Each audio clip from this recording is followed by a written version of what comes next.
Salut à toi, je suis Toi, homme de scène, musicien et entrepreneur. J'ai pour but de percer dans l'industrie du spectacle et d'impacter des vies. À travers ce podcast, je parle de mes avancées et partage avec toi des moyens de percer et de réaliser tes rêves. On parle de développement personnel, de stratégie pour réussir et de lifestyle. Bonne écoute. J'aurais voulu savoir, parce qu'on sait un peu quand on est entrepreneur, quand on est un peu en train de bosser sur nous, c'est peut-être pas toujours évident de gérer une vie personnelle à côté.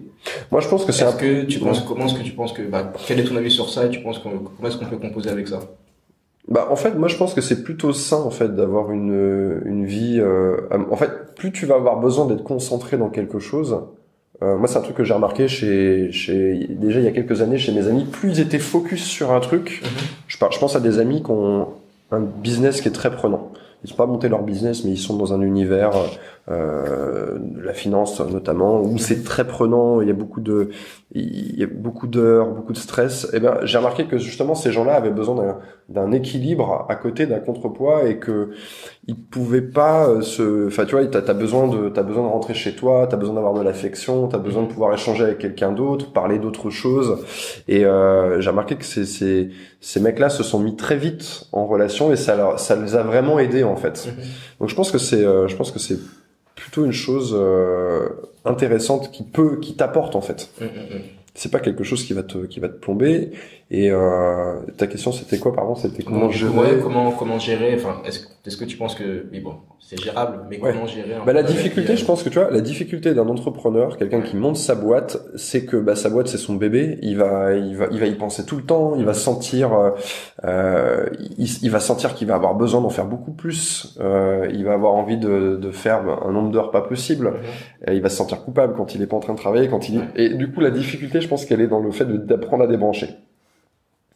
Elle est là, pour moi, la principale difficulté, de dire, voilà, à un moment donné, mon téléphone, je le prends, je le coupe, il est rangé, il est en silencieux, il est en avion. Là, on est en rendez-vous, je passe la soirée avec ma petite amie, et voilà, ça me permet, moi, de me ressourcer, de me vider la tête, de penser à autre chose, justement pour pouvoir arriver le lendemain avec de l'énergie. Et une envie de travailler, quoi.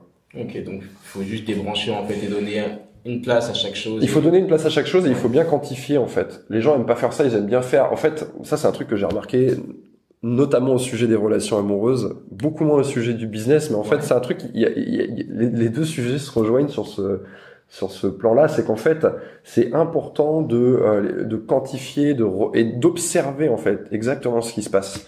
Dans les relations amoureuses, les gens aiment bien se dire, ouais, mais c'est naturel, ça doit se faire naturellement. Et en fait, naturellement, on se laisse aussi déborder par nos défauts, par des traits de personnalité, qui nous attirent dans des directions qu'on n'a pas envie de prendre. Et je dirais que le naturel, en fait, fait pas toujours bien les choses. Les choses se mettent pas toujours en place naturellement. On peut avoir cette impression de l'extérieur, mais le naturel, en fait, ce qui nous apparaît comme naturel, en fait, c'est la résultante d'un travail, d'une réflexion. Par exemple, si tu regardes un acteur jouer, tu regardes Gérard Depardieu jouer dans Cyrano de Bergerac, par exemple. Il parle, ça a l'air de couler naturellement, en fait. Il y a un gros travail qui est derrière. Et les gens, les sportifs, par exemple, tu prends Usain Bolt qui court, ça a l'air naturel, mais il a fait des exercices pour en arriver à cette fluidité, en fait. Plein d'exercices, il a décomposé sa foulée, etc., beaucoup d'étirements, etc. Et donc en fait, cette apparente fluidité qu'on peut avoir, par exemple d'un couple qui marche super bien, mais les gens savent pas ce qui se passe en coulisses. Ils savent pas à quoi il a pensé, à quoi elle a pensé. Dans l'exemple d'un couple homme-femme, mais ça peut être homme ou femme-femme, peu importe. Mais en gros, c'est une bonne chose. Et quand on parle d'entrepreneuriat, on se dit pas je vais faire les choses naturellement. On se dit non, je vais tout réfléchir, je vais tout regarder. Et c'est pas une mauvaise chose de le faire pour son couple. De dire ok, combien de temps on va passer ensemble cette semaine, qu'est-ce que je peux faire pour surprendre ma partenaire, qu'est-ce que tu vois, c'est important, je pense, d'y passer du temps. Ok, donc un peu de plus réfléchir, de pas juste se dire bon, on est ensemble et on verra bien, quoi. Il y a un truc qui est très intéressant, c'est que plus tu t'investis sur quelque chose, plus ce quelque chose prend de la valeur à tes yeux. En fait, on a tendance à l'investissement, ça marche comme ça. Nous, on a tendance à penser à l'envers. On se dit c'est quelque chose qui est important. Par exemple, si tu demandes à plein de gens, tu vas prendre des gens comme ça au hasard, tu leur dis est-ce que la santé c'est très important? Ils vont tous te dire oui, c'est très important. Si tu regardes leur comportement, pourtant, dans la plupart une grande majorité de ces gens que tu vas interroger ont dans leur comportement, ils font des choses qui auraient tendance à prouver le contraire, en fait. Ils disent que c'est très important, mais ils font des choses, non, regarde, tu mets du poison dans ton corps, tu fais ci, tu fais ça. Et alors qu'en fait, si tu prends les gens qui passent beaucoup de temps, qui s'investissent beaucoup, je pense aux sportifs, quel que soit le sport, même des trucs, même du curling, si tu veux, ou même de la danse, n'importe quoi, mais, en fait, fait que ces gens-là, du coup, vont accorder beaucoup d'importance à leur hygiène de vie. Ouais, c'est dans l'autre sens en fait. Ouais. Et donc toi, plus tu vas t'investir sur ta relation, plus ta relation va prendre d'importance à tes yeux. Wow. Tu vois, c'est comme une partie de poker. Plus tu mets d'argent sur la table, plus la partie est importante. Donc en fait, si tu te dis ouais, je vais faire les choses naturellement et que tu t'y penses pas et que tu te dis que l'autre va le faire ou l'autre va me proposer quelque chose, et en fait finalement, t'es en train de te désinvestir. T'es pas en train de miser avec des jetons de valeur, t'es en train de miser avec des jetons qui valent un centime. Voilà. Et quand tu mises avec des jetons qui valent un centime, c'est très facile de quitter la table. Waouh. C'est vrai. Donc, faut s'investir plus. Il faut s'investir. C'est possible de gérer ses projets, d'avoir pas la folie des grandeurs, mais d'avoir des grandes ambitions, et en même temps d'entretenir une vie personnelle. Non seulement c'est possible, mais en plus ça va aider. Ça va permettre les deux, chaque chose va se nourrir de l'autre, en fait.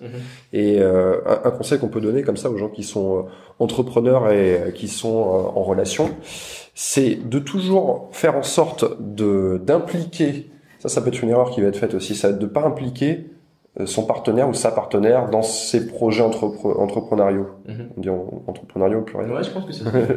Et il faut en parler. En fait, si tu veux, c'est pour que l'autre, parce que ton partenaire ou ta partenaire, c'est quand même la personne avec qui tu passes le plus de temps.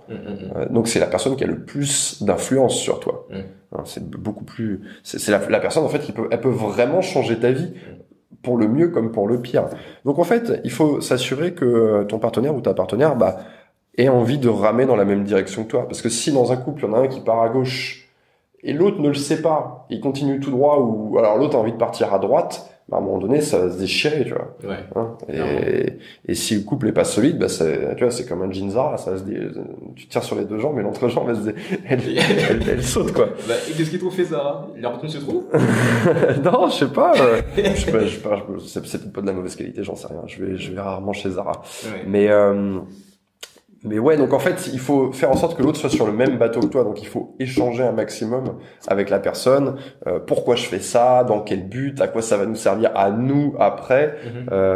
Ça, c'est important. Et puis, toujours penser justement à garder du temps, à avoir des moments de qualité avec l'autre.